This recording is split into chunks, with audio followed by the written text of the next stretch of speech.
Every now and then, a new, more powerful handheld or console comes out, and the first reaction of people is it's going to kick Nintendo's ass. It happened with SEGA, it happened with the PSP and PS Vita, and now it's happening with Steam Deck. Doomsayers are always shouting the same thing, that the Nintendo killer has arrived. But the funny thing is Nintendo's still here and alive, while SEGA is no longer making consoles and Sony has seemingly left the handheld business. I'm betting the big bad Steam Deck, even if it succeeds, is not even going to make a dent on Nintendo's armor. Why? Because reasons. Let's go through them one by one. Nintendo focuses on innovation, not competition. Many people have come to think that innovation means having the latest tech and the most powerful processors that bring you ultra-realistic graphics and game worlds so big you'll be immersed for days. But innovation doesn't always mean more powerful. Heck, it literally means to make changes in something established by introducing new methods, ideas, or products. And Nintendo is a master of introducing new methods.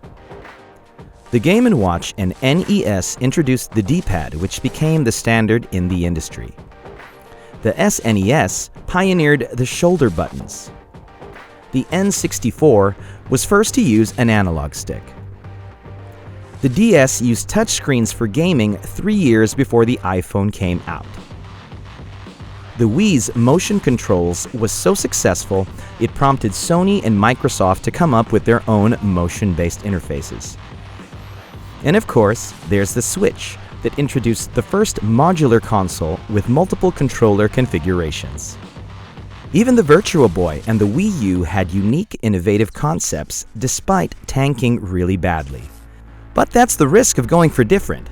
Not all your ideas will work. Nintendo has never been worried about the specs of their consoles, but they have been at the forefront of innovation just the same. Nintendo goes for new experiences, new ways to do things, and improvements no matter how incremental.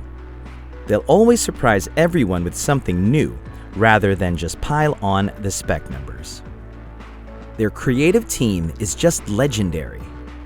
Anyone who wants to take down Nintendo needs to deal with creative powerhouses like Shigeru Miyamoto, Masahiro Sakurai, Yoshiaki Koizumi, Eiji Aonuma, and other brilliant people at Nintendo.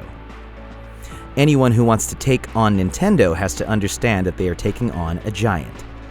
If they fail to respect that, they will crash and burn. And they simply cannot just hold a bigger, badder stick, because that has been proven to be a surefire way to lose.